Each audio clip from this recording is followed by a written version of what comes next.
I do want to say a very good evening to both of you. This debate will cover 6 major topics. At the beginning of each section, each candidate will have 2 minutes uninterrupted to answer my first question. The debate commission will then turn on their microphone only when it is their turn to answer, and the commission will turn it off exactly when the 2 minutes have expired. After that, both microphones will remain on, but on behalf of the voters, I'm going to ask you to please speak one at a time. The goal is for you to hear each other and for the American people to hear every word of what you both have to say.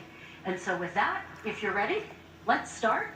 And we will begin with the fight against the coronavirus. President Trump, the first question is for you. The country is heading into a dangerous new phase. More than 40,000 Americans are in the hospital tonight with COVID, including record numbers here in Tennessee. And since the two of you last shared a stage, 16,000 Americans have died from COVID.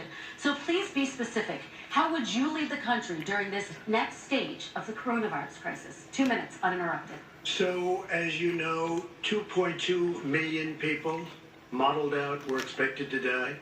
We closed up the greatest economy in the world in order to fight this horrible disease that came from China. It's a worldwide pandemic. It's all over the world. You see the spikes in Europe and many other places right now. If you notice, the mortality rate is down 85%.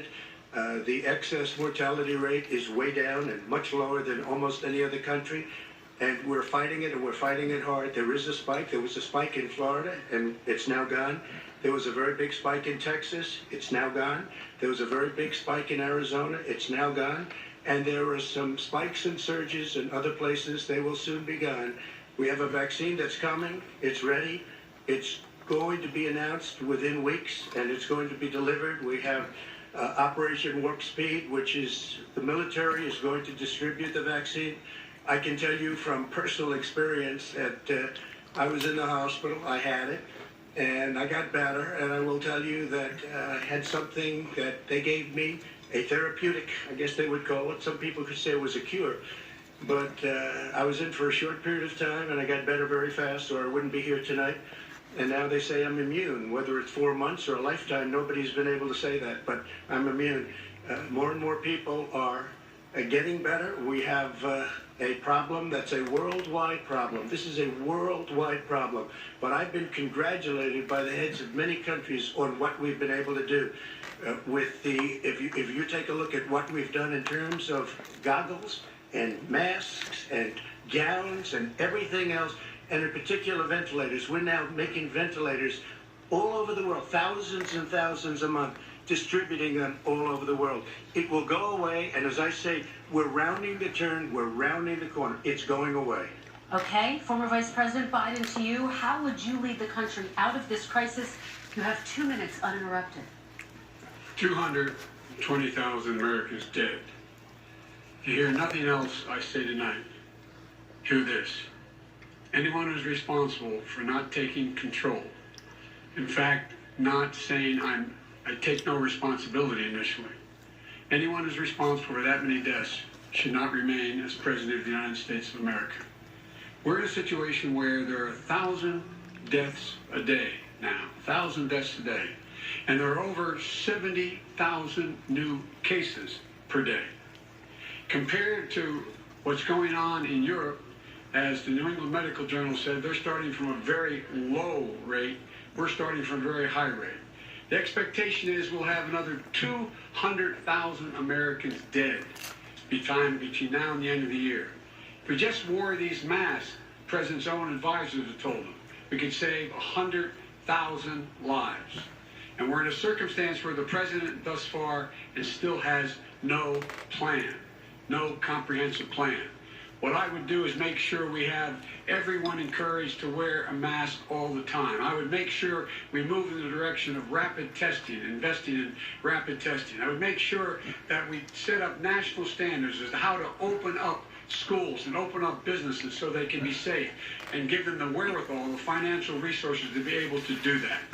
We're in a situation now where the New England Medical Journal, one of the most serious journals in the whole world, said for the first time ever that the way this president has responded to this crisis has been absolutely tragic. And so, folks, I will take care of this. I will end this. I will make sure we have a plan.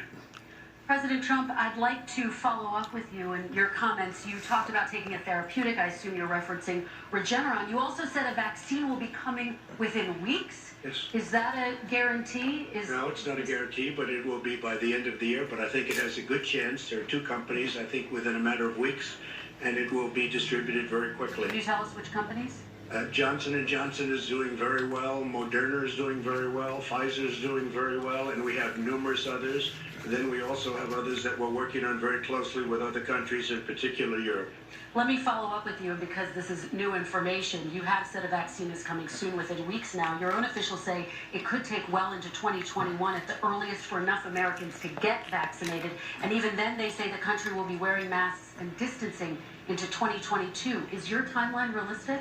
No, I think my timeline is going to be more accurate. I don't know that they're counting on the military the way I do, but we have our generals lined up, one in particular that's the head of logistics, and this is a very easy distribution for him. He's ready to go as soon as we have the vaccine, and we expect to have 100 million vials. As soon as we have the vaccine, he's ready to go. Vice President Biden, your reaction, and just 40% of Americans say they would definitely agree to take a coronavirus vaccine if it was approved by the government. What steps would you take to give Americans confidence in a vaccine if it were approved? Make sure it's totally transparent.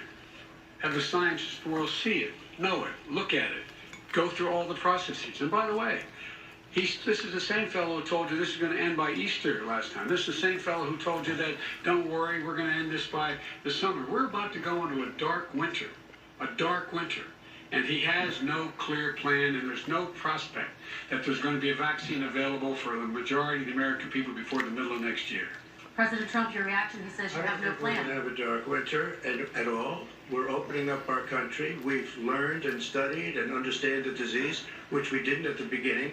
When I closed and banned China from coming in heavily infected, and then ultimately Europe, but China was in January. Months later, he was saying I was xenophobic. I did it too soon. Now he's saying, oh, I should have, moved quicker. But he didn't move quicker. He was months behind me, many months behind me. And frankly, he ran the H1N1 swine flu, and it was a total disaster, far less lethal, but it was a total disaster. Had that had this kind of numbers, 700,000 people would be dead right now, but it is a far less lethal disease. Look, his own person who ran that for him, who, as you know, was his chief of staff, said it was catastrophic, it was horrible, we didn't know what we were doing. Now he comes up and he tells us how to do this. Also, everything that he said about the way, every single move that he said we should make, that's what we've done. We've done all of it. But he was way behind us. Vice President Biden, your response. Our response is he is xenophobic, but not because he shut down access from China. And he did it late after 40 countries had already done that. In addition to that, what he did, he made sure that we had 44 people that were in there in China trying to get to Wuhan to determine what exactly the source was. What did the president say in January? He said, no, he said, he's being transparent. The president of China is being transparent. We owe him a debt of gratitude. We have to thank him. And then what happened was we started talking about using the Defense Act to make sure we go out and get whatever is needed out there to protect people. And again, I go back to this. He had nothing. He did virtually nothing. And then he gets out of the hospital and he talks about, don't worry. It's all going to be over soon. Come on. There's not another serious scientist in the world who thinks it's going to be over soon. President Trump, your reaction? I say over soon. I say we're learning to live with it. We have no choice. We can't lock ourselves up in a basement like Joe does. He has the ability to lock himself up. I don't know. He's obviously made a lot of money someplace, but he has this thing about living in a basement. People can't do that. By the way, I, as the president, couldn't do that. I'd love to put myself in the basement or in a beautiful room in the White House and go away for a year and a half until it disappears. I can't do that. And Kirsten, every meeting I had, and I'd meet a lot of families, including Gold Star families and military families, every meeting I had, and I had to meet them. I had to. It would be horrible to have canceled everything. I said, this is dangerous. And you catch it. And, I caught it. I learned a lot. Great doctors, great hospitals. And now I recovered. 99.9 of young people recover. 99% of people recover. We have to recover. We can't close up our nation. We have to open our school, and we can't close up our nation, or you're not going to have a nation. And of course, the CDC has said young people can get sick with COVID-19 and can pass it. Vice President Biden, I want to talk broadly about strategy, though. Can I respond to that? 30 seconds.